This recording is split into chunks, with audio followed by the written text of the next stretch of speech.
আসসালামু আলাইকুম। 18 বাংলা সংবাদে সবাইকে স্বাগত জানাচ্ছি আমি নাজিয়াত শাহরিন। শুরুতেই বিআরবি কেবলস সংবাদ শিরোনাম। নির্বাচন অনুষ্ঠানে অযৌক্তিক সময় নষ্ট করবে না অন্তর্বর্তী সরকার। 7টি ইসলামী সহ 25টি দলের সাথে মতবিনিময়কালে জানালেন প্রধান উপদেষ্টা ডক্টর মোহাম্মদ ইউনূস। সুষ্ঠু নির্বাচনে পরিবেশ তৈরি করে জনগণের মনোনীত সরকারের কাছে ক্ষমতা হস্তান্তরের আহ্বান মির্জা ফখরুলের। রাজনৈতিক দল জনগণের সেবক বললেন জামায়াতের আমির। বঞ্চিতদের পাশাপাশি সচিবালয়ে পদোন্নতি পাচ্ছেন দুর্নীতিগ্রস্তরাও। প্রশাসনে ফের বিশৃঙ্খলার আশঙ্কা বিশেষজ্ঞদের।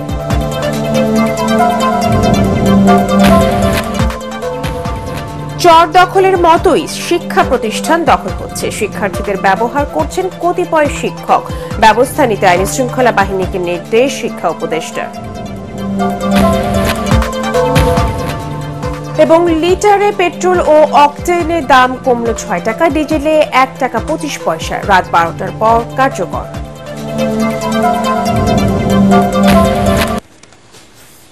শুনছিলেন বিআরবি কেবলস সংবাদ শিরোনাম, এবারে বিস্তারিত। অন্তর্বর্তী সরকার নির্বাচনের অনুষ্ঠানে অযৌক্তিক সময় নষ্ট করবে না বলে জানিয়েছেন প্রধান উপদেষ্টা ডক্টর মোহাম্মদ ইউনূস। রাজনৈতিক দলগুলোর সাথে মতবিনিময়কালে তিনি এই মন্তব্য করেন। এদিন প্রধান উপদেষ্টার সাথে ইসলামী 7টি সহ 25টি দলের নেতাদের সাথে পর্যায়ক্রমে বৈঠক করেন। এ সময় নির্বাচন কমিশন সহ বিভিন্ন প্রতিষ্ঠান নতুনভাবে সংস্কার ও ঢেলে সাজানোর প্রস্তাব দেন দলগুলোর নেতারা। রিপোর্ট করছেন ইমদাদুল্লাহ বাবু।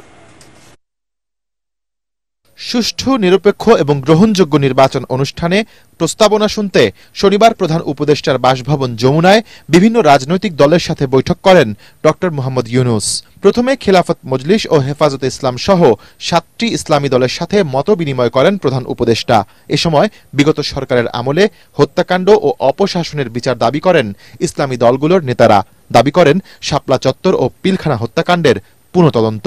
যৌক্তিক সময় নিয়ে সংস্কারগুলো করে তারপরে যেন অযথা কাল বিলম্ব না করে নির্বাচনের ব্যবস্থা যেন নির্বাচনের আয়োজন করেন, সেই বিষয়টি আমরা বলেছি এবং মাননীয় প্রধান উপদেষ্টাও এই কথার সঙ্গে একমত পোষণ করেছেন যে প্রয়োজনীয় সংস্কারের পর কাল বিলম্ব না করে তারাও নির্বাচনের দিকে চলে যেতেই আগ্রহী। এত লম্বা 3 বছর তো বিরাট সমস্যা দাঁড়াচ্ছে, এনডিসি হওয়া দরকার আমি মনে করি। যতটুকু সময় দরকার সংস্কারের কাজগুলি সম্পন্ন করতে, ততটুকু সময় নিয়ে তারা দ্রুততম সময়ের মধ্যে একটা কাঙ্ক্ষিত নির্বাচন, সর্বমহলে গ্রহণযোগ্য নির্বাচন, ফ্রি অ্যান্ড ফেয়ার নির্বাচন তারা উপহার দেবে এবং সকল দলের সমান সুযোগ, লেভেল প্লেইং ফিল্ড নিশ্চিত করবে, এটা আমরা আশা করছি। পরে বাংলাদেশ জাতীয় সমাজতান্ত্রিক দল জাসদ ও 12 দলীয় জোট এবং এলডিপির সাথে মতবিনিময় করেন প্রধান উপদেষ্টা। এতে 83টি প্রস্তাবনা দেয় এলডিপি। দলটির শীর্ষ নেতা কর্নেল অলি আহমেদ বলেন, দেশ স্বৈরাচার মুক্ত হলেও শৃঙ্খলা এখনো আসেনি। রাজনৈতিক দলদেরকে ব্যস্ত রাখার জন্য একমাত্র অস্ত্র হলো নির্বাচনের একটা ফোরকাস্ট দিয়ে দেওয়া। এটা 6 মাস পরেও হইতে পারে, 9 মাস পরেও হইতে পারে, কিন্তু নির্বাচন তো হইতে হবে যত তাড়াতাড়ি সম্ভব। অন্তর্বর্তীকালীন সরকারের জন্য ভালো, রাজনৈতিক দলের জন্য ভালো। তবে শনিবারের মতবিনিময়ে বিএনপি ও জামায়াতের সঙ্গে বৈঠক হয়নি। ইমদাদুল্লাহ বাবু, এটিএন বাংলা, ঢাকা। সুষ্ঠু নির্বাচনে পরিবেশ তৈরি করে জনগণের মনোনীত সরকারের কাছে ক্ষমতা হস্তান্তর করতে অন্তর্বর্তী সরকারের প্রতি আহ্বান জানিয়েছেন বিএনপি মহাসচিব মির্জা ফখরুল ইসলাম আলমগীর। তবে এই সরকার যাতে নির্বাচনে পরিবেশ তৈরি করতে পারে সে সময় দেওয়া হবে বলেও জানান তিনি। কুমিল্লায় বন্যা কবলিত এলাকায় ত্রাণ বিতরণ করতে গিয়ে তিনি অভিযোগ করেন, অপপ্রচারের মাধ্যমে বিএনপির ভাবমূর্তি নষ্টের চেষ্টা চলছে। বিএনপির নাম ভাঙিয়ে কেউ চাঁদাবাজি করলে তাকে পুলিশের হাতে তুলে দেওয়ার আহ্বান জানান তিনি। রিপোর্ট করছেন কামরুজ্জামান রাজীব। কুমিল্লার বন্যা কবলিত বিভিন্ন এলাকায় বিএনপির ত্রাণ বিতরণ কার্যক্রমে যোগ দেন দলের মহাসচিব মির্জা ফখরুল ইসলাম আলমগীর। কুমিল্লার লালমাই উপজেলায় সমাবেশে অংশ নিয়ে তিনি অভিযোগ করেন, ছাত্র জনতার বিজয়কে নস্যাৎ করার জন্য অপপ্রচার চলছে। চাঁদাবাজি, দখলদারিত্বের অভিযোগ এনে বিএনপির ভাবমূর্তি নষ্টের চেষ্টা চলছে দাবি করে ফখরুল বলেন, চাঁদাবাজের সঙ্গে বিএনপির কোনো সম্পর্ক নেই। ছাত্র জনতার যে বিজয়, সেই বিজয়কে নস্যাৎ করার জন্য একটা মহল কাজ করতে সচেতন হবে। আমাদের মধ্যে আবার বিভেদ সৃষ্টি করার চেষ্টা করছে, পত্র পত্রিকায় বিএনপির ভাবমূর্তি নষ্ট করার চেষ্টা করছে। এইখান থেকে সবাই বিরত থাকবেন। যদি কাউকে দেখেন যে চাঁদাবাজি করছে বা দখলদারি করছে, তাকে ধরে সাথে সাথে পুলিশে দেবেন। এ সময় বিএনপি মহাসচিব বলেন, আলোচনা করে সবাই যা চায় সেভাবে একটি নির্বাচনের ব্যবস্থা করতে হবে। জনগণের যে দাবি, জনগণের প্রতিনিধির হাতে ক্ষমতা তুলে দিতে হবে। নতুন সরকার মাত্র 20-22 দিন বয়স হয়েছে, একে আমাদের সময় দিতে হবে যে সে যেন একটা সুষ্ঠু নির্বাচন করার মতো পরিবেশ তৈরি করতে পারে। দুটো, তার সঙ্গে জনগণের যে দাবি, জনগণের প্রতিনিধির হাতে ক্ষমতা তুলে দিতে হবে। আমরা যদি লিখতে যাই। এদিকে নয়াপল্টনে সাম্প্রতিক আন্দোলনে দলের নিহত নেতাকর্মীদের স্মরণে আয়োজিত দোয়া মাহফিলে বিএনপি সিনিয়র যুগ্ম মহাসচিব রুহুল কবির রিজভী বলেন, বিভাজনের কথা বলে আওয়ামী লীগের দোসররা ঐক্য নষ্টের ষড়যন্ত্র করছে। এদিকে স্বেচ্ছাসেবক দলের ত্রাণ কার্যক্রম পরিদর্শনে গিয়ে বিএনপির স্থায়ী কমিটির সদস্য এজেডএম জাহিদ হোসেন জানান, দুর্গম এলাকার মানুষের জন্য ত্রাণ ও পুনর্বাসন কার্যক্রম অব্যাহত রাখবে বিএনপি। কামরুজ্জামান রাজীব, এটিএন বাংলা।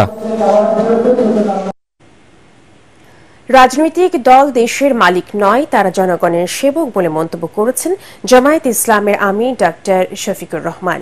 রাজধানীর সেগুনবাগিচায় সাংস্কৃতিক ঐক্য ফ্রন্টের সমাবেশে তিনি একথা বলেন। তিনি বলেন, গত 15 বছর পর দেশের মানুষ ও গণমাধ্যমগুলো এখন মুক্ত স্বাধীনভাবে কথা বলার অধিকার ফিরে পেয়েছে। খায়রুল ইসলামের রিপোর্ট।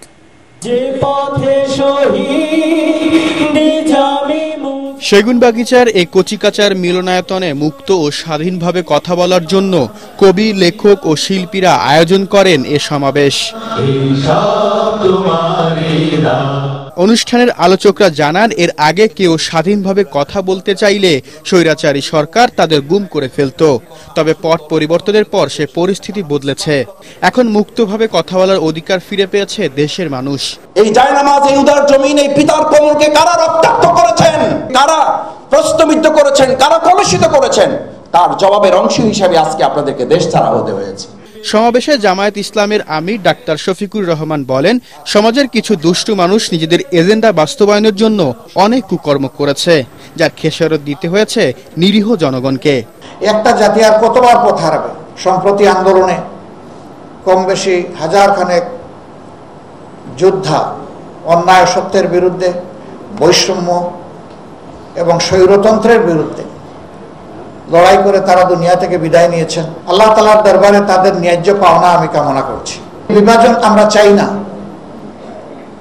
এরা কোনো দলের নাম অথবা যশ প্রতিষ্ঠা করার জন্য সেদিন লড়াই করেনি। দেশের সুশাসনের স্বার্থে গণমাধ্যম ও সাংবাদিকদের সত্য বস্তুনিষ্ঠ সংবাদ প্রচার করার আহ্বান জানান জামায়াতে ইসলামের আমির। যে সাংবাদিক বন্ধুরা এখানে উপস্থিত আছেন, তারাও তো বিগত বৎসরগুলোতে তাদের কলম মুক্ত ছিল না এবং মুখ খোলা ছিল না। ছাত্র জনতার গণবিপ্লবের পর আলহামদুলিল্লাহ হাতও মুক্ত হয়েছে, মুখের থালাও খুলেছে। বর্তমান প্রেক্ষাপটে প্রতিটি নাগরিক যেন তার ন্যায্য অধিকার পায়, সে বিষয়ে সকলকে ঐক্যবদ্ধ হয়ে কাজ করার আহ্বানও জানান ডাক্তার শফিকুর রহমান। খায়রুল ইসলাম, এটিএন বাংলা, ঢাকা। উপসচিব থেকে অতিরিক্ত সচিব পর্যন্ত পদায়ন করা হয়েছে পদের দ্বিগুণেরও বেশি। বঞ্চিতদের পাশাপাশি পদোন্নতি দেওয়া হয়েছে দুর্নীতিগ্রস্তদেরও। এতে প্রশাসন মাথা ভারী হয়ে সরকারের ব্যয় বাড়ানোর পাশাপাশি বিশৃঙ্খলা সৃষ্টির আশঙ্কা করছেন বিশেষজ্ঞরা। রাজনৈতিক বিবেচনায় পদোন্নতি বন্ধে স্বাধীন কমিশন গঠনের পরামর্শ তাদের। মাহবুব কবির চপল জানাচ্ছেন বিস্তারিত। গত 16 বছর অনেকটা থমকে ছিলেন কাজের কবিরাজরা, তবে পদ বাগিয়েছেন দলবাজরা।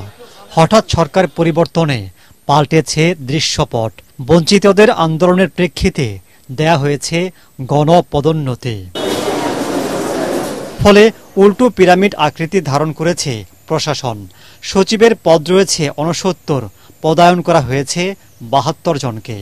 142 অতিরিক্ত সচিব পদের বিপরীতে আছেন 524 জন। যুগ্ম সচিব পদ 332, আছেন 886 জন। 998 উপসচিব পদে পদায়ন করা হয়েছে 1591 জনকে। উল্টো চিত্র নিচের দিকে। সিনিয়র সহকারী সচিবের 2975 পদের বিপরীতে কর্মরত 1217 জন। সহকারী সচিবের 1217 পদে পদায়ন করা হয়েছে 1393 জনকে। আগে থেকে মাথা ভারী প্রশাসনে নতুন করে গণপদোন্নতি বোঝা বাড়িয়েছে বলে মনে করছেন বিশেষজ্ঞরা।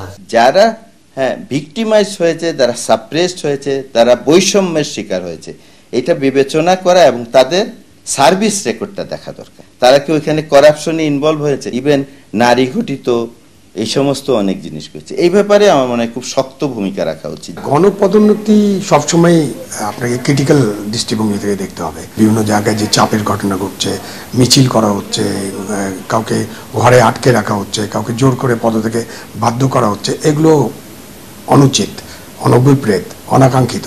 তারা বলছেন উচ্চ পদে উচ্চ বেতনে জনগণের টাকার অপচয় হচ্ছে, গতি কমছে প্রশাসনিক কাজে।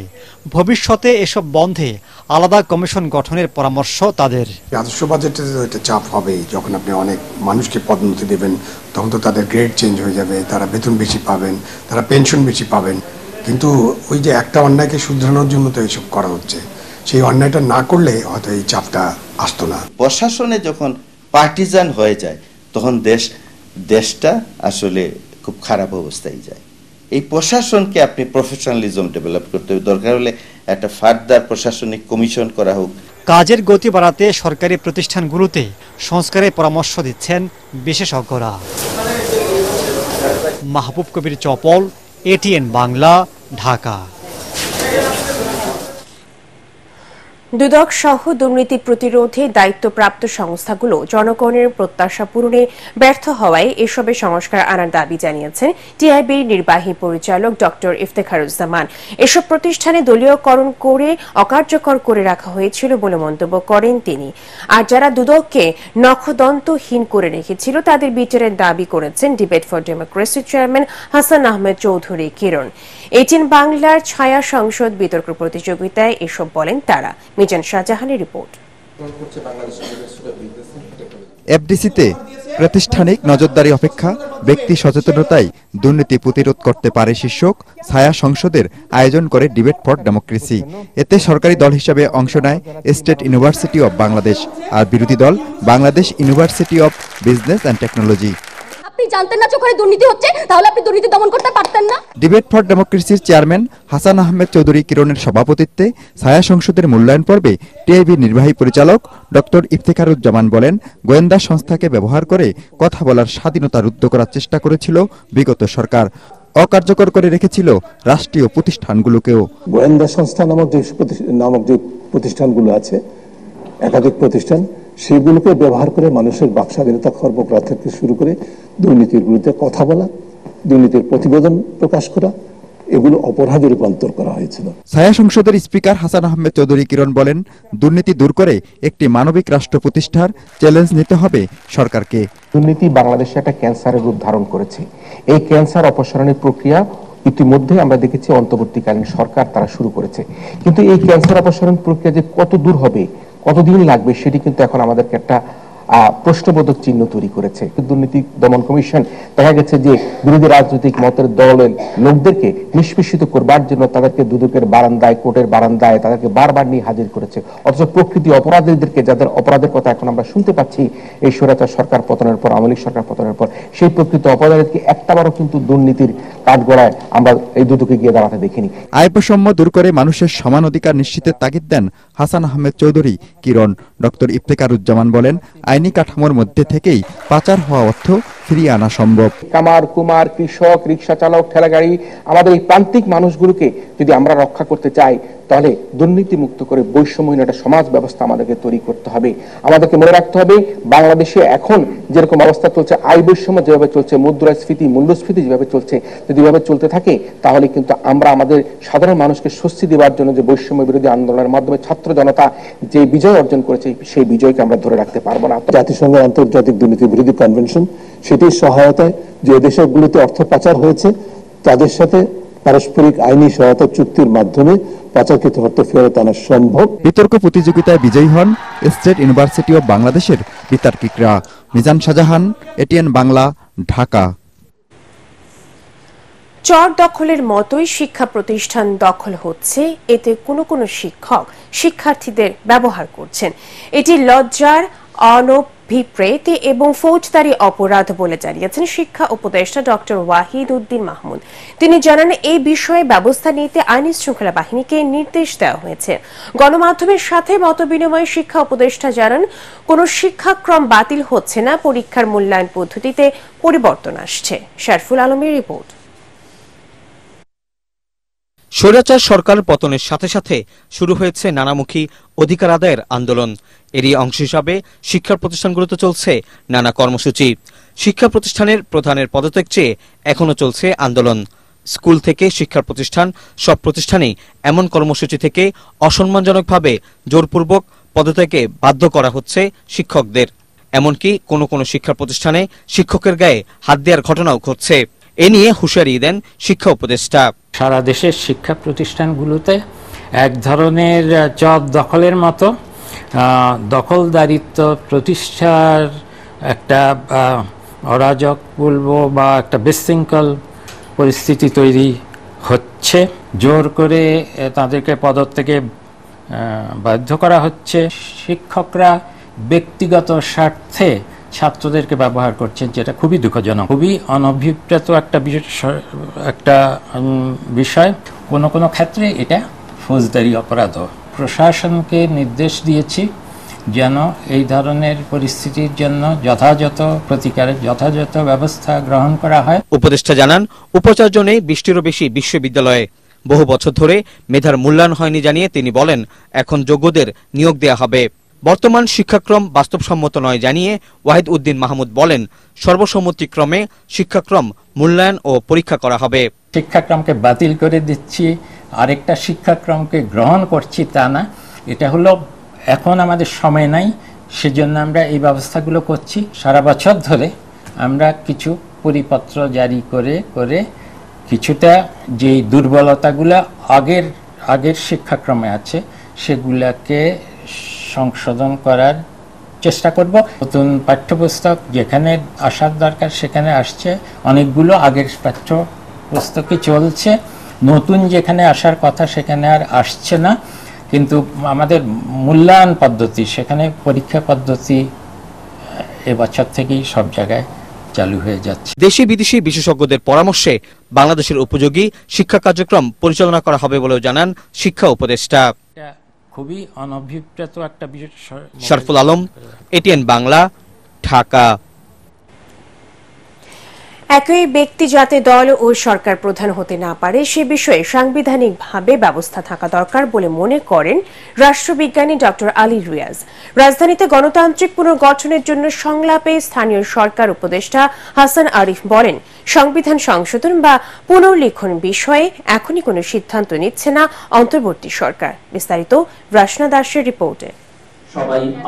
সম্প্রতি অন্তর্বর্তীকালীন সরকারের করণীয় ও দিক নির্দেশনা নিয়ে সংলাপের আহ্বান জানান প্রধান উপদেষ্টা ডক্টর ইউনূস। এরই পরিপ্রেক্ষিতে রাজধানীর 20 অডিটোরিয়ামে centre for governance studies CGS আয়োজন করে ধারাবাহিক সংলাপের। এতে অংশ নিয়ে সুশীল সমাজের প্রতিনিধি, আইন বিশেষজ্ঞ, সাংবাদিক ও রাষ্ট্রবিজ্ঞানীরা বলেন, বিগত বিভিন্ন শাসন আমলে সংবিধানের আড়ালে একনায়কতন্ত্রের সুযোগ করে দেওয়া হয়েছে।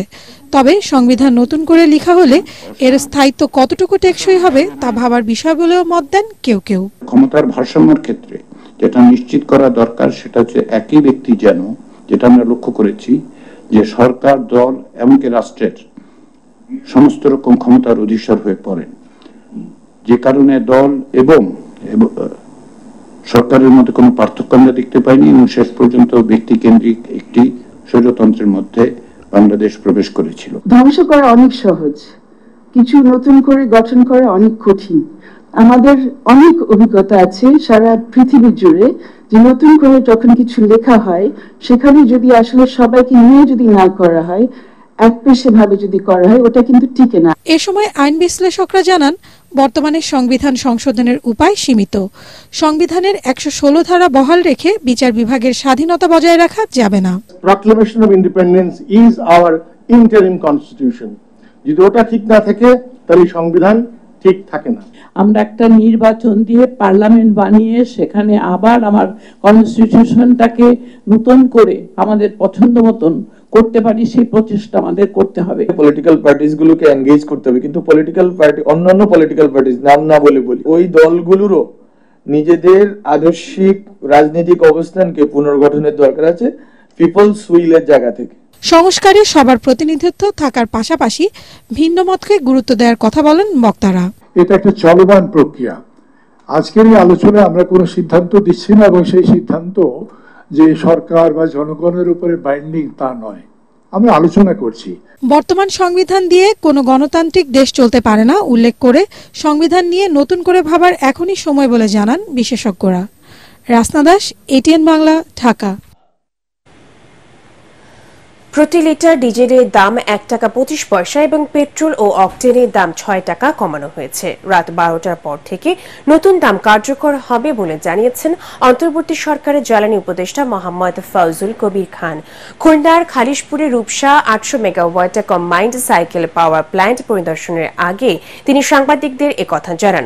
জ্বালানি উপদেষ্টা আরও জানান, ডিজেলের দাম 106 টাকা 75 পয়সা থেকে 1 টাকা 25 পয়সা কমিয়ে 105 টাকা 25 পয়সা, অকটেনের দাম 131 টাকা থেকে 6 টাকা কমিয়ে 125 টাকা এবং পেট্রোলের দাম 127 টাকা থেকে 6 টাকা কমিয়ে 121 টাকা নির্ধারণ করা হয়েছে। অনিয়মের মহোৎসব হয়েছে এবং এটা একটা আইনের মাধ্যমে হয়তো 2010 সালের জরুরি আইন, তো সেই আইনটাকে আমরা এখন বলছি আমরা এটা প্রয়োগ করব না, উন্মুক্ত প্রতিযোগিতার মাধ্যমে আমরা করব। বন্যার পানি কমতে শুরু করলেও এখনো পানির নিচে কুমিল্লার মনোহরগঞ্জে প্রত্যন্ত অঞ্চলের অনেক গ্রাম, রাস্তাঘাটও ডুবে রয়েছে পানিতে। ফলে চলাচলের জন্য এখনো নৌকায় একমাত্র সম্বল সরসপুর, লক্ষণপুর সহ বিভিন্ন ইউনিয়নের বাসিন্দাদের। এতে রোগীদের হাসপাতালে নিতে পড়তে হচ্ছে বিড়ম্বনায়। খাদ্য সহায়তা পৌঁছাতেও বেগ পোহাতে হচ্ছে। এদিকে এই এলাকায় শিশু খাদ্যের চরম সংকট দেখা দিয়েছে। মনোহরগঞ্জের বন্যা দুর্গত এলাকা ঘুরে বিস্তারিত জানাচ্ছেন মুশফিকুর রহমান, ছবি তুলেছেন এমদাদুল হক। সবশেষ 17 আগস্ট ভাত রান্না করে খেয়েছিলেন মমতাজ বেগম।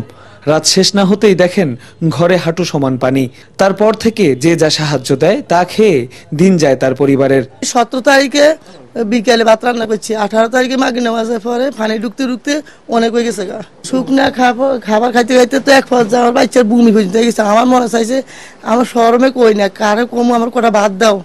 পরে একদিন দুপুরে ভাত করা আনছে, পরের দিন আবার রাত্রে ভাত করা আনছে। সাপ জোকের ভয়ে বাড়িতে থাকা মুশকিল হয়ে পড়েছে দিনমজুর ওহিদুল্লাহর। অসুস্থ স্ত্রী আর ছেলেদের নিয়ে ঘোর বিপাকে রয়েছেন তিনি। সাপ ঢুকে, জোক ঢুকে,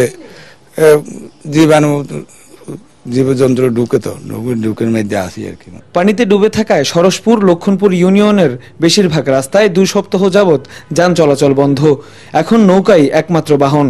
দৈনন্দিন চলাফেরা এবং জরুরি চিকিৎসার প্রয়োজনে পড়তে হচ্ছে বিড়ম্বনায়। রাস্তা পানি দিয়ে চলাফেরা করতে পারতেছে না, নৌকা দিয়ে করতেছে। বাজারে যাইবার মতন কোনো অবস্থান নাই, নৌকা দিয়ে আমরা সবকিছু করতে হয়। নৌকাও পাওয়া যায় না, নৌকাও এখন পাওয়া যাইতেছে না, এরকম অবস্থা। আমরা লোকাল লাইন নামাজ পড়তে পারি না, মসজিদে যাইতে পারি না। মনোহরগঞ্জের প্রত্যন্ত গ্রামগুলোতে ত্রাণ পৌঁছালেও শিশু খাদ্যের তীব্র সংকট দেখা দিয়েছে। নবজাতকরা রয়েছে স্বাস্থ্য ঝুঁকিতে। শিশু খাবার কেউ দেয় না, অসুস্থতা আছে। সেদিনকে ডাক্তারের কাছে নিয়েছি, এই নৌকা দিয়ে নিয়েছিলাম অনেক কষ্টতে। লক্ষণপুর যায়, তারপর 10 টাকা দিয়ে গাড়ি ভাড়া দিয়ে গেছি, তারপর রাস্তায় পানি ছিল। শিশু খাদ্যের পাশাপাশি চিকিৎসা সেবার জন্য মেডিকেল ক্যাম্প প্রয়োজন এসব এলাকার বানভাসী মানুষের। দীর্ঘদিন যাবৎ অনেকটা বিষাক্ত সাপ এবং পোকামাকড়ের সাথে বসবাস করছেন মনোহরগঞ্জের প্রত্যন্ত গ্রামের মানুষগুলো। ক্ষুধা এবং চরম স্বাস্থ্য ঝুঁকির সাথে লড়াই করা এসব মানুষের এখন একটাই ভাবনা, কবে কাটবে এই দুর্গতি। মুশফিকুর রহমান, এটিএন বাংলা, কুমিল্লা। শুকনো খাবার নয়, ত্রাণ হিসেবে এখন ভাত তরকারি রান্না করার নিত্যপণ্য বেশি দরকার বলে জানিয়েছেন বৈষম্য বিরোধী ছাত্র আন্দোলন। ঢাকা বিশ্ববিদ্যালয়ের টিএসসিতে গণত্রাণ কার্যক্রমের সমন্বয়করা বলেন, বন্যা কবলিত অসহায় মানুষের জন্য চাল, ডাল, তেল সহ শিশু খাদ্যের প্রয়োজন। এদিনও ঢাকার বিভিন্ন স্থান থেকে ত্রাণ ও অর্থ সহায়তা দিতে টিএসসিতে আসেন অনেকেই। এসব ত্রাণ আলাদা আলাদা টিম করে বন্যা কবলিত বিভিন্ন জেলায় পাঠানো হচ্ছে। এতে সহযোগিতা করছে বাংলাদেশ সেনাবাহিনী। চাল, ডাল, আলু, পেঁয়াজ, লবণ, সয়াবিন তেল, মশলা, মোমবাতি, দিয়াশলাই, ওরসালাইন, ঔষধ, পানি বিশুদ্ধকরণ ট্যাবলেট, স্যানিটারি ন্যাপকিন এবং আরও আরেকটি গুরুত্বপূর্ণ বিষয়, এটি হচ্ছে শিশু খাদ্য, গুঁড়া দুধ এবং সুজি, এইগুলো আমাদের লাগবে। সাইবার সিকিউরিটি অ্যাক্ট সহ গণমাধ্যমের স্বাধীনতা বিরোধী সব কালা কানুন বাতিল, সাগর রুনি সহ সাংবাদিক হত্যার বিচার, সাংবাদিক সুরক্ষা আইন প্রণয়নের দাবি জানিয়েছে সাংবাদিক নেতারা। জাতীয় প্রেস ক্লাবের সামনে বাংলাদেশ ফেডারেল সাংবাদিক ইউনিয়ন বিএফইউজে ও ঢাকা সাংবাদিক ইউনিয়ন ডিইউজে আয়োজিত সাংবাদিক সমাবেশে তারা এ দাবি জানান। সমাবেশে সাংবাদিক নেতৃবৃন্দের নামে আনা অভিযোগ তদন্তে কমিটি গঠনের ঘোষণা দেওয়া হয়। ঢাকা সাংবাদিক ইউনিয়ন সভাপতি শহীদুল ইসলামের সভাপতিত্বে সমাবেশে বিএফইউজে সভাপতি রুহুল আমিন গাজী বক্তব্য রাখেন।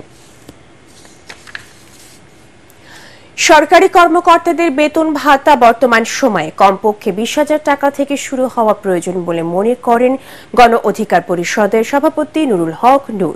রাজধানীর জাতীয় প্রেস ক্লাবে বাংলাদেশ প্রশাসনিক কর্মকর্তা বাস্তবায়ন ঐক্য পরিষদের উদ্যোগে প্রজাতন্ত্রের কর্মচারীদের পদবি ও বেতন বৈষম্য শীর্ষক আলোচনা সভায় একথা বলেন তিনি। গণ অধিকার পরিষদের এই নেতা আরও বলেন, গত 10 বছরে যে হারে নিত্য প্রয়োজনীয় জিনিসের দাম বেড়েছে সে তুলনায় বেতন বাড়েনি। সাবেক ডাকসু ভিপি আরো বলেন, ঢাকা মেডিকেল কলেজ হাসপাতালে অতিরিক্ত রোগীর চাপ এড়াতে বিভাগীয় জেলাগুলোতে আরো এমন 10টি বড় হাসপাতাল করা জরুরি। এ সময় বেতন বৈষম্য দূর করে গ্রেডের ভিত্তিতে বেতন বৃদ্ধির ব্যবস্থা করার 3 দফা দাবি জানান বক্তারা।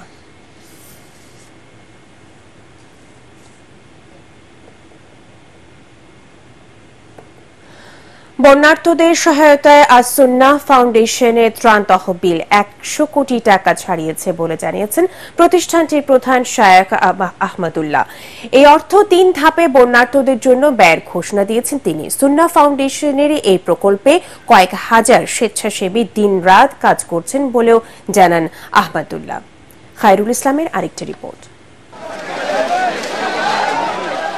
বন্যা কবলিত এলাকায় মানুষদের পাশে দাঁড়ানোর জন্য প্রতিদিনই রাজধানীর সাতারকুলের আস-সুন্নাহ ফাউন্ডেশনে ছুটে আসছে হাজারো মানুষ।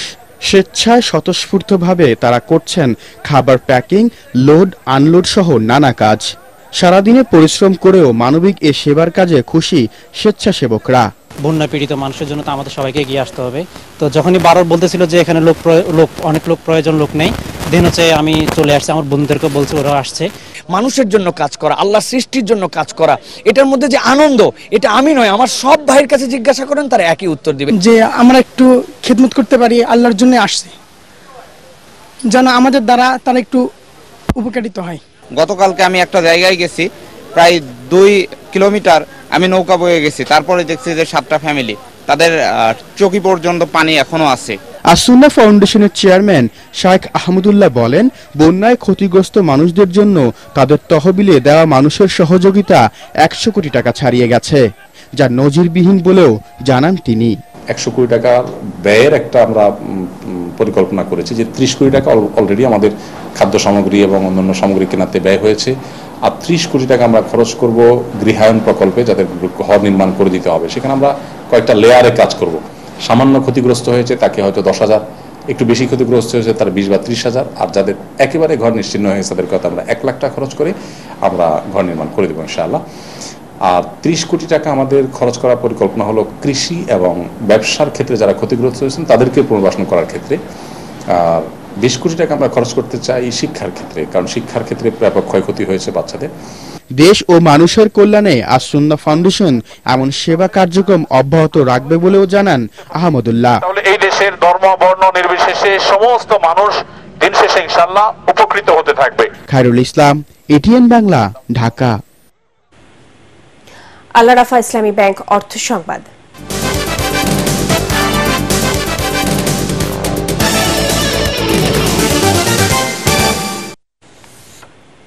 বর্তমান পরিচালনা পর্ষদ ভেঙে দিয়ে বিজিএমইএতে নতুন করে নির্বাচনী দাবি জানিয়েছেন সংগঠনটির সাধারণ সদস্যরা।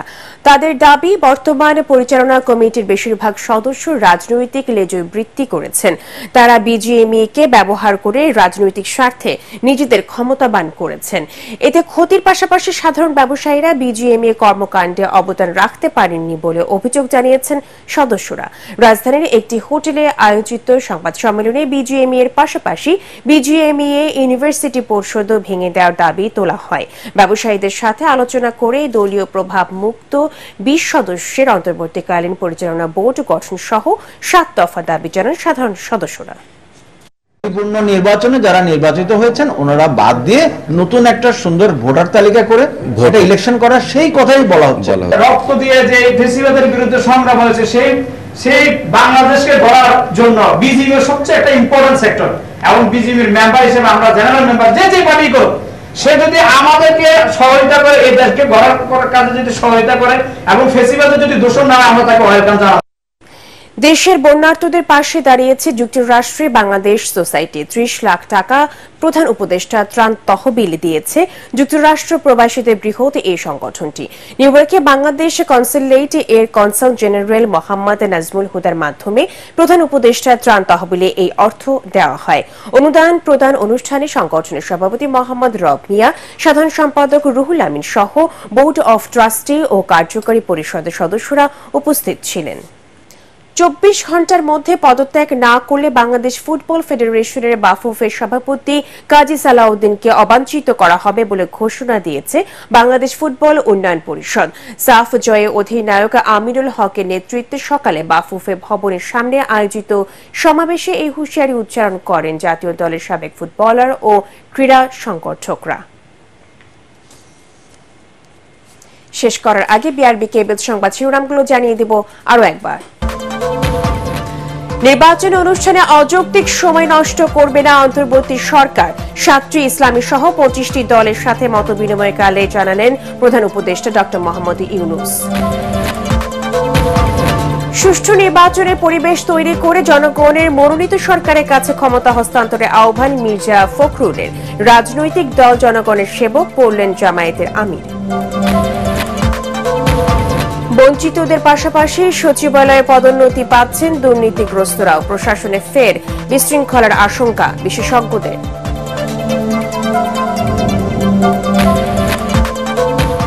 চর দখলের মতোই শিক্ষা প্রতিষ্ঠান দখল হচ্ছে। শিক্ষার্থীদের ব্যবহার করছেন কতিপয় শিক্ষক। ব্যবস্থা নিতে আইন শৃঙ্খলা বাহিনীকে নির্দেশ শিক্ষা উপদেষ্টার। এবং লিটারে পেট্রোল ও অকটেনের দাম কমল 6 টাকা, ডিজেলে 1 টাকা 25 পয়সা। রাত 12টার পর কার্যকর।